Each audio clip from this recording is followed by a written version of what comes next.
Hello students, this is Priyanka and welcome to my channel Live to Learn. So today we will discuss the solutions of chapter 18 that is pollution of air and water. उससे पहले अगर आपने मेरे channel को अभी तक subscribe नहीं किया है तो प्लीज़ सब्सक्राइब करें और बेल आइकन को प्रेस करना बिल्कुल ना भूलें. So the first question is what are the different ways in which water gets contaminated. तो आपको अलग अलग वो तरीके बताने हैं जिनकी वजह से जो पानी है वो दूषित हो रहा है.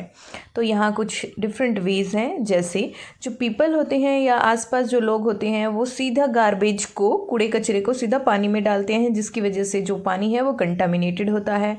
वहीं पर जो बहुत सी इंडस्ट्रीज़ हैं वो उनके अंदर बनने वाले केमिकल्स को डायरेक्टली पानी के साथ रिवर्स या किसी भी वाटर बॉडीज़ में रिलीज़ कर देते हैं, उसको ट्रीट नहीं करते पहले, और इसी वजह से जो वाटर बॉडीज़ हैं वो कंटामिनेट हो जाती हैं. उसके साथ ही जैसे केमिकल फर्टिलाइज़र्स हैं, पेस्टिसाइड्स हैं, वीडिसाइड्स हैं जो हम खेतों पर यूज़ करते हैं, वो भी पानी के साथ बह करके वाटर बॉडीज़ में मिल जाते हैं और जिसकी वजह से वो वाटर बॉडीज़ कंटामिनेट हो जाती हैं. और जो सीवेज होता है उसको जब ट्रीट नहीं करवाया जाता और डायरेक्टली उसको वाटर बॉडीज़ में डिस्चार्ज कर दिया जाता है तो भी पानी कंटामिनेट होता है. Next question is, at an individual level, how can you help reduce air pollution? आप अपने बिहाफ पर कैसे वायु को प्रदूषित होने से बचा सकते हो? तो कुछ तरीके जिनको आप यूज़ करके एयर पोल्यूशन को कम कर सकते हो वो हैं, जैसे आप कहीं पर भी आपको जाना है तो आप पब्लिक ट्रांसपोर्ट का यूज़ कर सकते हो अपने पर्सनल व्हीकल की बजाय. वहीं पर जो पीपल हैं उनको अवेयर कर सकते हो, दूसरे लोगों को अवेयर या जागरूक कर सकते हो एयर पोल्यूशन को रिड्यूस करने के लिए. और साथ ही ज़्यादा से ज़्यादा पेड़ लगाकर भी आप एनवायरनमेंट में से एयर पोल्यूशन को कम कर सकते हो. और वहीं पर जब आपको थोड़े से डिस्टेंस के लिए जाना हो या कुछ दूरी के लिए जाना हो तो आप व्हीकल का यूज़ ना करके आप बाईसाइकिल या वॉकिंग के थ्रू भी उस डिस्टेंस को तय कर सकते हो, जिसकी वजह से आप एयर पोल्यूशन को कम करने में अपना योगदान दे सकते हैं. Next question is, clear transparent water is always fit for drinking. Comment. जो पानी बिल्कुल क्लियर होता है, साफ दिखता है, तो क्या वो हमारे पीने के लिए ठीक होता है? उस पर आपको चर्चा करनी है. No, this is not true that clean transparent water is always fit for drinking. बिल्कुल यह बात सही नहीं है कि अगर पानी साफ दिख रहा है तो वो हमारे पीने के लिए योग्य होगा, क्योंकि जो पानी क्लियर दिखता है मे बी उसमें कुछ डिजीज़ कोजिंग माइक्रो ऑर्गेनिज़म हो सकते हैं, क्योंकि माइक्रो ऑर्गेनिज़म बहुत छोटे होते हैं इसलिए वो हमें नेक्ड आई से नहीं दिखते, लेकिन वो उस क्लियर पानी के अंदर भी हो सकते हैं और जिसकी वजह से उसमें बहुत सी इम्प्योरिटीज़ भी हो सकती हैं और अगर हम उसको पिएंगे तो हम बीमार हो सकते हैं. इसलिए हमारे लिए अच्छा है कि हम पानी को हमेशा पीने से पहले उसको प्योरीफाई कर ही पिएं. The next question is, you are a member of the municipal body of your town. आप किसी आपके टाउन की म्यूनसिपल बॉडी के ही एक मेंबर हो. Make a list of measures that would you help your town to ensure the supply of clean water to all its residents. तो आप ये कैसे श्योर करोगे कि आपकी लोकेलिटी में रहने वाले हर एक घर को साफ पानी मिले? उसके लिए आप कौन कौन से तरीके अपनाओगे? आप कोई भी तरीके इनमें से अपना सकते हो, जैसे proper cleaning of the water tank from the time to time. आपको जो वहाँ पर सप्लाई वाला टैंक है पानी का उसकी समय समय पर सफाई करवानी पड़ेगी. वहीं पर आप उस पानी को साफ़ करने के लिए केमिकल्स मेथड का भी यूज़ कर सकते हो, जैसे क्लोरीनेशन. उस पानी में क्लोरीन की टैबलेट या क्लोरीन गैस पास कराकर उसके जर्म्स को किल कर सकते हो. जो वाटर सप्लाई वाले पाइप्स हैं वो सीवेज पाइप के कांटेक्ट में नहीं आने चाहिए, ये बात आप श्योर कर सकते हो और इस तरह से आप पानी को सेफ रख सकते हो. Next is, explain the difference between pure air and polluted air.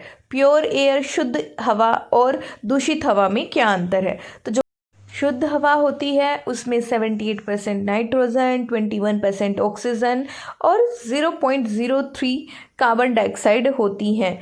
और साथ ही दूसरी gases like argon, methane, neon और साथ ही जो जल वाष्प होता है वो भी उसमें प्रेजेंट होता है. थोड़ी सी क्वांटिटी में।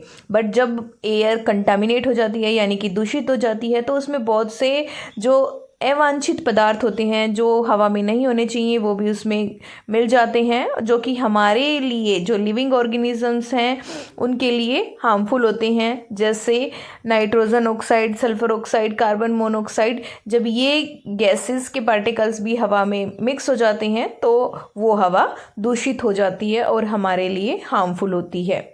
So next question is explain circumstances leading to acid rain. How does acid rain affects us? Acid rain किन कारणों की वजह से होती है और वो हमें कैसे अफेक्ट करती है। जब हवा के अंदर नाइट्रोजन डाइऑक्साइड, सल्फर डाइऑक्साइड्स, ये पोल्यूटेंट हवा में प्रेजेंट होते हैं और जब वो रेन के साथ या वाटर वेपर के साथ मिक्स होते हैं तो पानी के साथ मिक्स होने के बाद वो एसिड फॉर्म करते हैं, like sulphuric acid and nitric acids. और रेन के साथ ये एसिड जब ज़मीन पर आता है तो हम इसे एसिड रेन कहते हैं। और इसके जो अफेक्ट हैं हमारे ऊपर वो इस तरह से हैं कि जो मेटल्स होते हैं उनमें वो कोरोड हो जाते हैं, कोरोजन उनमें ज़्यादा मात्रा में लगता है और जो बिल्डिंग्स वगैरह हैं या स्कल्पचर हैं वो डैमेज होने स्टार्ट हो जाते हैं।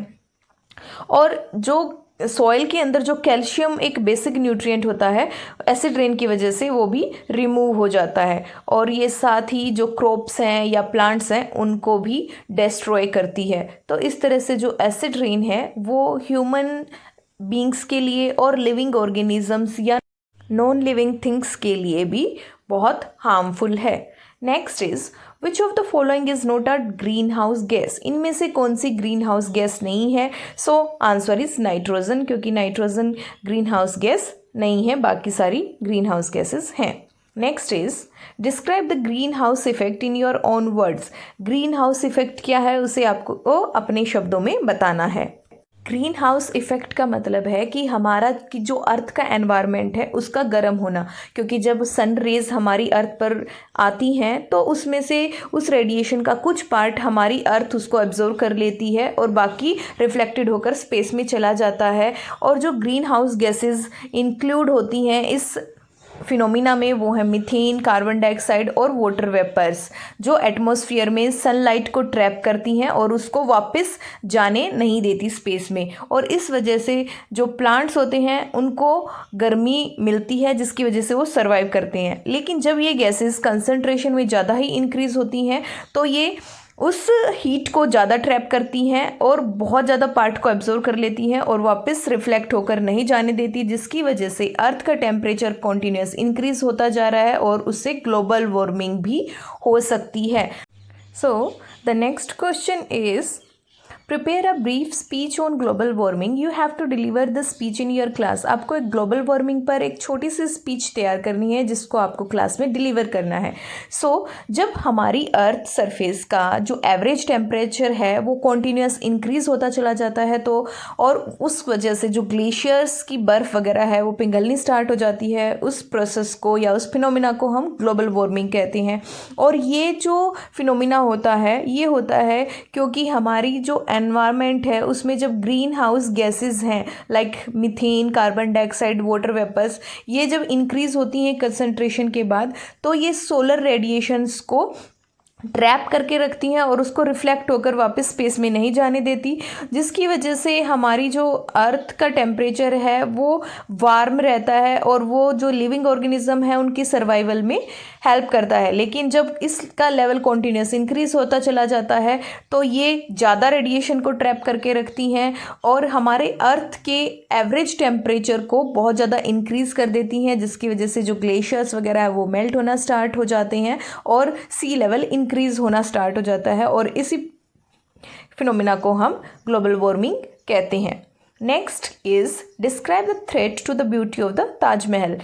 जो ताजमहल की ब्यूटी है, ताजमहल की सुंदरता को क्या खतरा है वो आपको बताना है। जो मेन खतरा ताजमहल को है वो है एसिड रेन, क्योंकि जब एसिड रेन ताजमहल पर गिरती है जो कि ताजमहल टोटली मार्बल से बना हुआ है, तो एसिड रेन की वजह से जब वो एसिड रेन मार्बल पर गिरती है तो वो मार्बल से रिएक्ट होती है और एक पाउडर लाइक सब्सटेंस बनाती है, जिसकी वजह से वो पाउडर बाद में वॉश्ड अवे हो जाता है और इस फिनोमिना को ही हम मार्बल कैंसर कहते हैं, जिसकी वजह से जो ताजमहल की जो ब्यूटी है वो येलोइश होती जा रही है, यानी कि ताजमहल का जो मार्बल है वो येलो कलर में कन्वर्ट होता जा रहा है because of the acid rain. So इसलिए इसकी ब्यूटी को सबसे ज़्यादा खतरा एसिड रेन से ही है। Next is why does the increased level of nutrients in water affect the survival of aquatic organisms? तो जो पानी के अंदर न्यूट्रिएंट्स की लगातार बढ़ती हुई मात्रा वहाँ पर रहने वाले एक्वाटिक ऑर्गेनिजम्स को कैसे प्रभावित करती है वो आपको बताना है।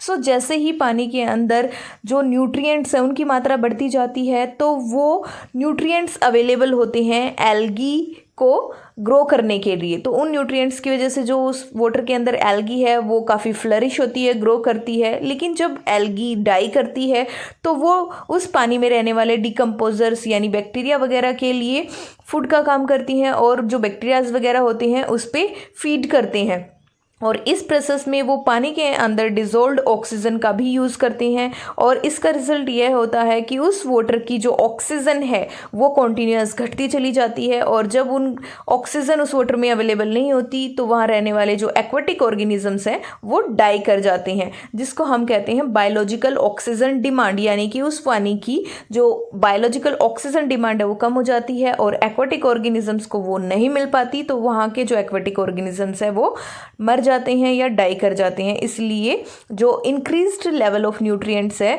वो भी एक्वाटिक ऑर्गेनिजम्स के लिए डेंजर है। Okay students, hope you understood the solution of this chapter. So please like, share and comment on the video, subscribe my channel and don't forget to press the bell icon. Thank you so much.